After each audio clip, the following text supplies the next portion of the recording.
आज हम थोड़ा सा सुप्रीम कोर्ट का जो रिसेंटली एक वर्डिक्ट आया था जिसमें कि महाराष्ट्र ने जो 16% रिजर्वेशन दे रखी थी मराठा को, उसको बिल्कुल खारिज कर दिया है। अब इसमें सुप्रीम कोर्ट ने 102 कॉन्स्टिट्यूशन अमेंडमेंट था जो उसका भी इंटरप्रिटेशन किया है, और उसमें बोला है कि जो socially and educationally backward class होती है उसको सिर्फ उसमें कौन सी कम्युनिटी इंक्लूड होगी या कौन सी एक्सक्लूड होगी उसका सिर्फ प्रेसिडेंट को पावर है। इसमें कोई स्टेट गवर्नमेंट का कुछ भी नहीं है। स्टेट गवर्नमेंट नहीं बताएगी कि कौन सी कम्युनिटी को वो इंक्लूड एक्सक्लूड करेंगे। सोशनली एंड एजुकेशनली बैकवर्ड क्लास, जैसे कि ओबीसी क्लास होती है, एसटी क्लास होती है, एसटी होती है, वैसे ही एक social and educationally backward class भी होती है। कोई भी कम्युनिटी को अब इस कैटेगरी में डालोगे और उनको भी कोटा दे सकते हो। अब जैसे कि हम सभी को पता मराठा कम्युनिटी जो बेसिकली महाराष्ट्र में पाई जाती है, और उसमें महाराष्ट्र गवर्नमेंट ने उनको 16% रिजर्वेशन दे दी थी सोशली, अपने एजुकेशन एंड थोड़ी से जॉब में 16% रिजर्वेशन। और आप सबको इंद्रस्वानी जजमेंट जो 1992 में हुआ था उसमें सुप्रीम कोर्ट ने बोला था कि रिजर्वेशन आप 50% से रिजर्वेशन ऊपर नहीं दे सकते। आप 50% से ऊपर भी रिजर्वेशन दे सकते हो सिर्फ एक एक्सेप्शनल सर्कमटेंसिस में। कोई बहुत स्ट्रॉन्ग रीज़न होने चाहिए कि आपके पास कि वो कम्युनिटी बहुत ही ज़्यादा या सोशली बैकवर्ड है, इसलिए उनको रिजर्वेशन देनी पड़ेगी, चाहे अब वो 50% से ऊपर रिजर्वेशन हो जाए। तो रिजर्वेशन हम सभी को पता है कि जैसे एससी, एसटी, ओबीसी इनको रिजर्वेशन मिलती है। तो रिजर्वेशन इस जजमेंट में बोला था कि 50% से ऊपर रिजर्वेशन नहीं हो सकती। अगर होगी तो वो बहुत एक्सेप्शनल सर्कमटेंसेस, जो कि सुप्रीम कोर्ट खुद देख सकता है कि अगर कोई भी कम्युनिटी स्पेशल सर्कमटेंसेस में आ रही है तो चाहे रिजर्वेशन अब 50% से ऊपर हो रही हो तो उनको हम रिजर्वेशन दे सकते हैं।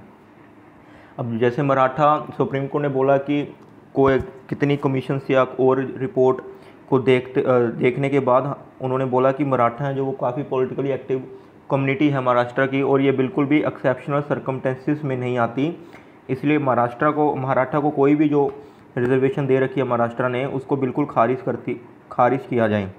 अब जैसे महाराष्ट्र गवर्नमेंट ने 16% रिजर्वेशन दी थी, और उसके बाद बॉम्बे हाई कोर्ट ने इसको एक तरह का अपहेल्ड ही कर दिया था, और बॉम्बे हाई कोर्ट ने बोला था कि 16% नहीं 13% दे सकते हो आप रिजर्वेशन। उसके बाद ये केस आया था सुप्रीम कोर्ट में। अब सुप्रीम कोर्ट ने इसको बिल्कुल खारिज कर दिया है और बोला है कि काफ़ी रिपोर्ट्स देखने के बाद जो मराठा है वो काफ़ी पॉलिटिकली एक्टिव कम्युनिटी है महाराष्ट्र की, और इसलिए इनको रिजर्वेशन नहीं दी जा सकती, क्योंकि ये एक्सेप्शनल सर्कमटेंसेस के केस में नहीं आते हैं। अब इसके बाद क्या होगा? इसके बाद हम बोल सकते हैं कि जैसे 102 कॉन्स्टिट्यूशन अमेंडमेंट है उसको भी एक तरह का इंटरप्रेट किया है सुप्रीम कोर्ट ने उसको, और सुप्रीम कोर्ट ने बोला है कि प्रेसिडेंट ही बताएंगे कि socially and education backward class में कौन सी कम्युनिटी आएगी, और उसको इंक्लूड एक्सक्लूड करना पार्लियामेंट का काम है। स्टेट गवर्नमेंट का इसमें कोई काम नहीं है। स्टेट गवर्नमेंट नहीं बता सकती कि कौन सी कम्युनिटी को इस कैटेगरी में आना है नहीं आना। और इसका कारण सुप्रीम कोर्ट ने ये बोला है कि कॉन्स्टिट्यूशन एक तरह की जो सेंट्रल गवर्नमेंट है उनको इस चीज़ों एग्जामिन करना काफ़ी अच्छे से आता है, हर एक कम्युनिटी का वो सोशली क्या उनके साथ इंजस्टिस हुआ है या कौन सी कम्युनिटी कैसे है। इसमें जो सेंटर का एक्सपीरियंस है वो थोड़ा सा ज़्यादा है, क्योंकि सेंट्रल गवर्नमेंट काफ़ी अच्छी तरीके से देख सकती है कौन सी कम्युनिटी कैसी, क्योंकि उनके पास रिसोर्सेज ज़्यादा हैं। उनके पास वो कोई भी कमीशन या कमेटी बिठाएंगे तो उनके पास एक्सपीरियंस या टैलेंट ज़्यादा होता है, इसलिए उनको ज़्यादा पता चल पाएगा कि कौन सी कम्युनिटी वाकई में सोशली बैकवर्ड है या नहीं।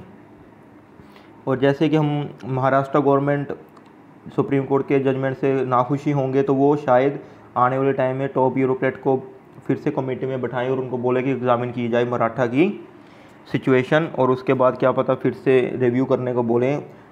जैसे कि 5 जज बैठे थे इस वर्डिक्ट देने के लिए, तो आने वाले टाइम में क्या पता थोड़े से ज़्यादा बेंच बैठ जाए, इस कॉन्स्टिट्यूशन बेंच बैठ जाए, ताकि इसको थोड़ा सा ज़्यादा बारीकी से देखा जाए कि मराठा को रिजर्वेशन मिलनी चाहिए कि नहीं।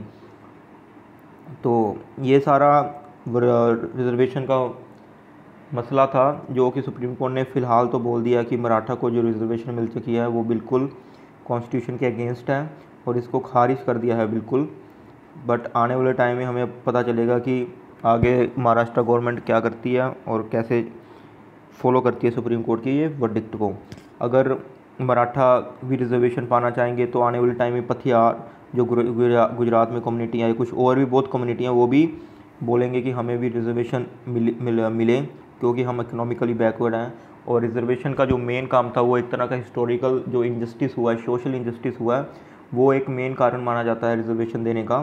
जो कोई भी एजुकेशनली बैकवर्ड है उसके लिए रिजर्वेशन बनी ही नहीं थी। रिजर्वेशन वाज बेसिकली मेड कि जो जिनके साथ सोशल इनजस्टिस हुआ, हिस्टोरिकल सोशल इनजस्टिस, उनके लिए रिजर्वेशन बनी थी। तो आने वाले टाइम में थोड़ा सा इसको पॉलिटिकल वेपन भी एक तरह का यूज़ किया जाता है। तो शायद महाराष्ट्र गवर्नमेंट अभी कमेटी बैठाए जिससे कि सोशल बैकवर्डनेस ऑफ मराठा वो देखेगी कि कमेटी कितनी है कि नहीं, और अपने व्यू पॉइंट देगी।